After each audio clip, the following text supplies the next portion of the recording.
Oke, eh, selamat datang. Assalamualaikum warahmatullahi wabarakatuh. Perkenalkan, saya Aditya. Saya dari Export Importku. Hari ini saya akan memulai sharing terkait ekspor import. Jadi teman-teman yang ingin belajar ekspor karena punya usaha untuk ekspor, atau teman-teman sebagai seorang pengadaan, seorang logistik atau supply chain di perusahaan, ini cocok juga buat teman-teman. Kita akan belajar bersama ya. Hari ini kita akan bahas terkait apa itu ekspor dan import ya.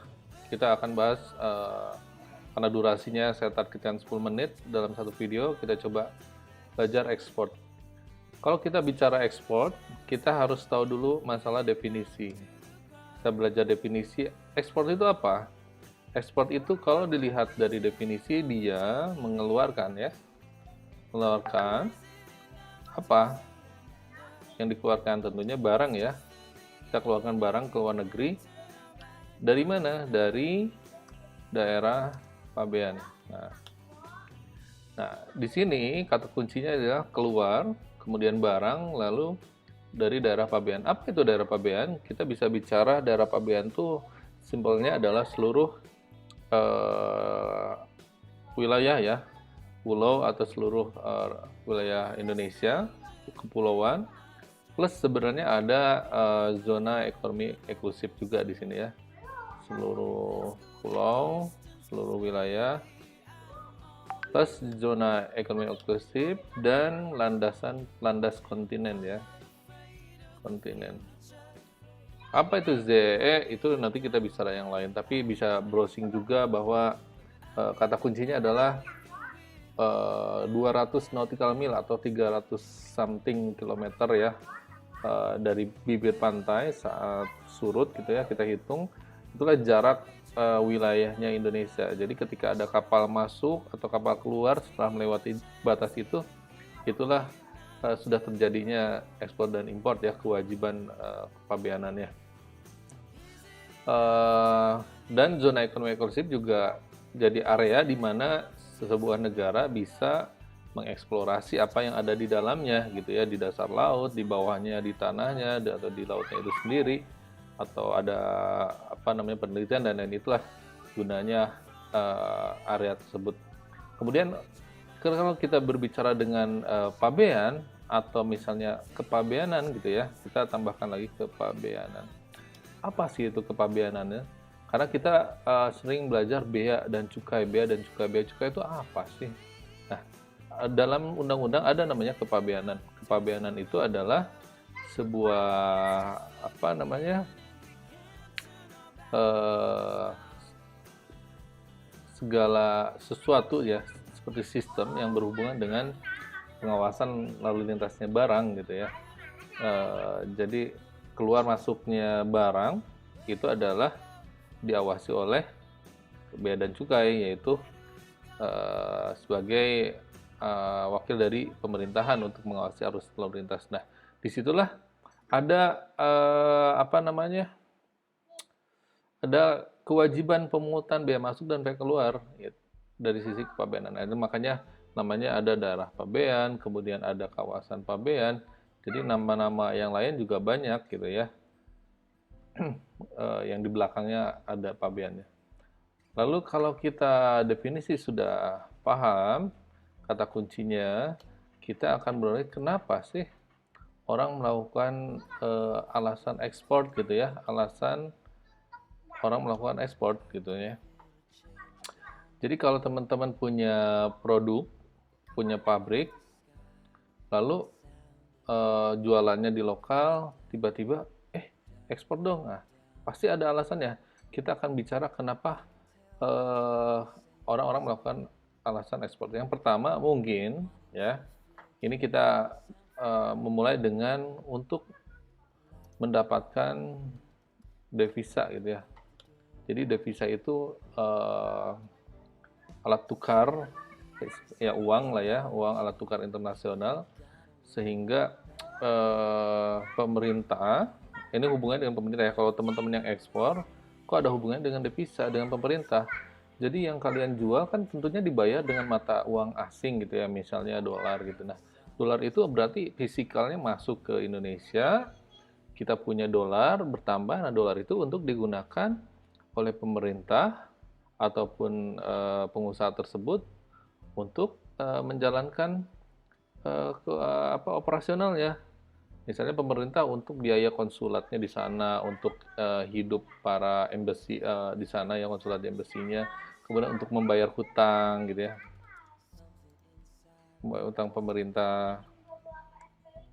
Kemudian operasional konsulat embassy-nya, kemudian untuk kebutuhan pengusaha juga ya, tentunya kalau mau ekspansi keluar tentunya. Nah ini udah bisa, sehingga kalau kita diem saja di lokal, mana ada dolar datang, kecuali ada investment dari luar gitu ya. Dan,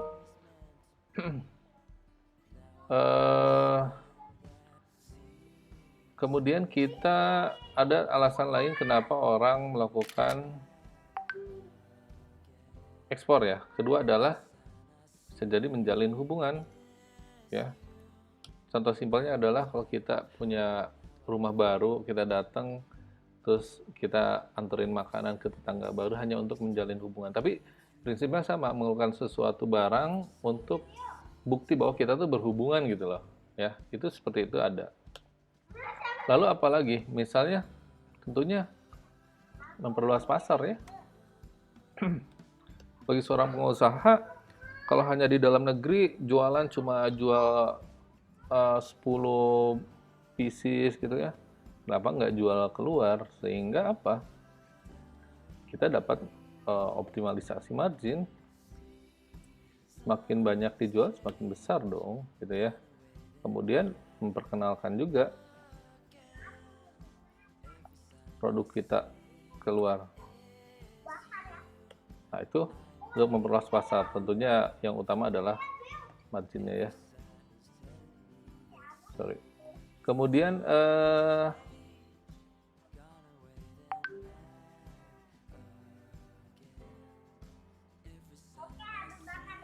bentar. Setelah memperluas pasar, kita berbicara dengan alternatif market, itu ya. Alternatif market. Kenapa ada alternatif market?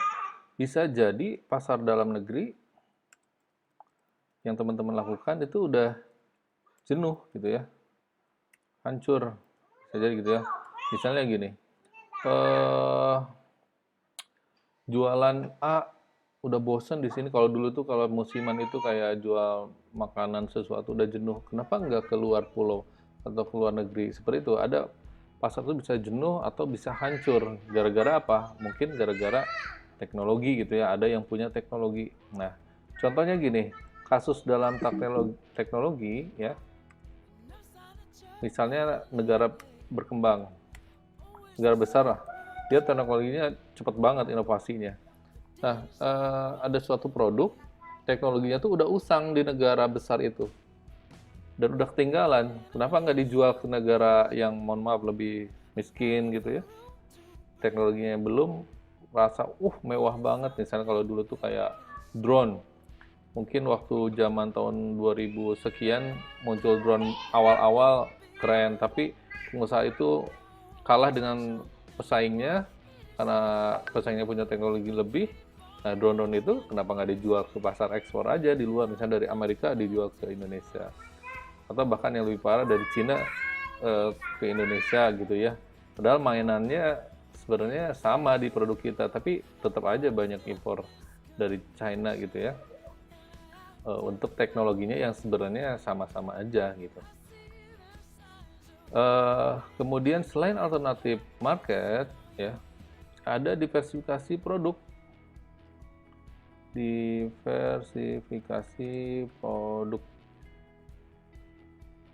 Produk ini ya. Nah, diversifikasi produk apa hubungannya? Jadi kalau ibarat Indomie itu produknya kita dipaksa menyesuaikan dengan tujuan, dengan kondisi tujuan. Misalnya Indomie, contoh ya, Indomie rasa kare India. Nah, Indomie rasa burger King gitu ya. Nah, bisa jadi gitu ya. Itu diferensiasi produk karena dipaksa secara inovasi menyesuaikan dengan target pasar. Lalu kenapa orang lain juga mengekspor? Bisa jadi dia punya advantage, misalnya absolute advantage, advantage, advantage gitu ya. Atau sorry, ini mungkin advantage absolute sama comparative advantage ya. Absolut berarti tidak ada pesaing, memang benar absolut tidak ada pesaing di luar, sehingga misalnya contoh produk apa yang produk jahe hanya ada tumbuh di Indonesia, atau misalnya bunga bangkai, keripik bunga bangkai ada di Indonesia, absolut tidak ada di luar gitu. Komparatif berarti dia kalau dibandingkan dengan yang lain kita lebih baik. Orang lain punya gitu, yang lain punya juga produk seperti itu, tapi kita lebih baik komparatif. Misalnya produk ubi Cilembu gitu ya, ubinya tuh khusus karena tanahnya itu. Nah itu seperti ada hubungannya dengan geografis, kemudian sosial, sumber daya alam. Ini faktor-faktor yang mempengaruhi ya. Kita bicara geografi sosial gitu ya, sumber daya, ekonomi, hal-hal seperti ini yang bisa mempengaruhi. Selain ada advantage, kita juga mungkin bagi seorang dari sisi isu finansial ya, dia akan improve cash flow. Nah, kenapa bisa gitu ya? Sorry, ini kita tutup dulu.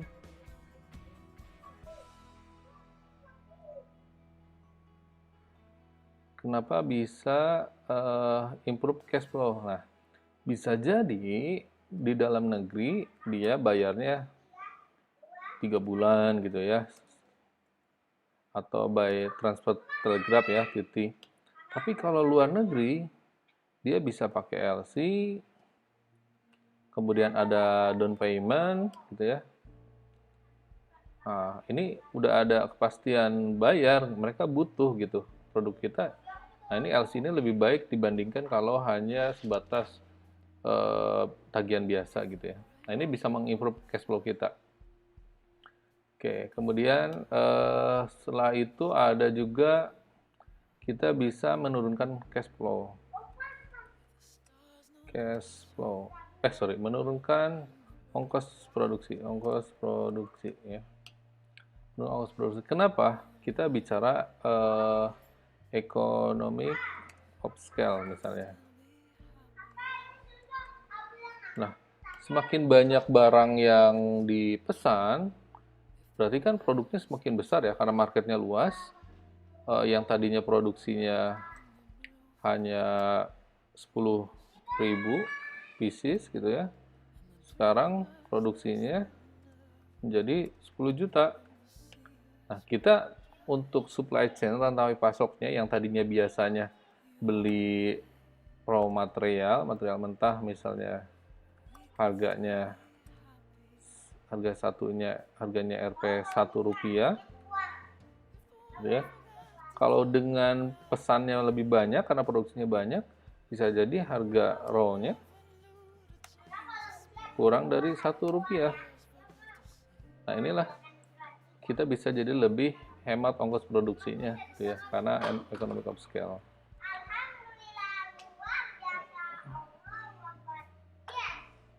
Oke,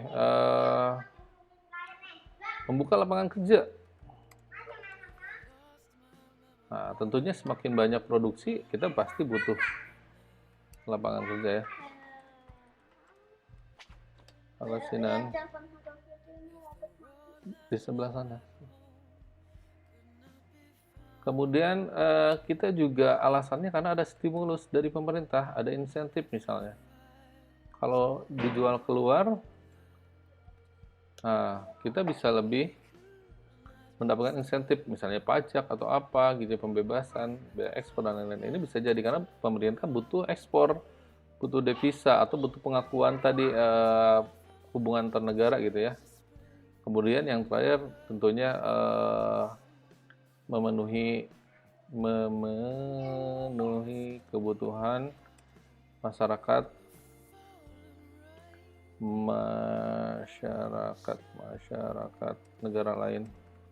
Ya, kita lebih nih surplus, produksi kita surplus, kebutuhan dalam negeri sudah dipenuhi, ya kita kasih dong, kita kasih dong, ibaratnya gitu ya. Kemudian yang terakhir ada mungkin inovasi ya. Jadi didorong semakin berinovasi karena ada feedback lebih luas ya, feedbacknya lebih luas dari yang lain. Nah, mungkin itu kali ya. Mungkin dari sini kita cukup dulu. Kita akan bicara nanti next video, mungkin kita bicara risiko karena risiko ekspor juga cukup besar. Kita bicara para pihak, dan ini belajar ekspor tidak hanya bisa hanya 10 menit atau 1 jam 1 hari, tapi puluhan hari gitu ya. Oke, dari saya terima kasih. Jika berkenan silakan subscribe atau komen, share, like. Jika pengen materinya saya bisa share, bisa kontak di deskripsi. Terima kasih, salam ekspor impor Indonesia. Pertahankan produk, tingkatkan produk dalam negeri. Kita harus ekspor. Semoga kita dalam keadaan sehat selalu dan berkah dan sukses semuanya. Amin. Assalamualaikum warahmatullahi wabarakatuh.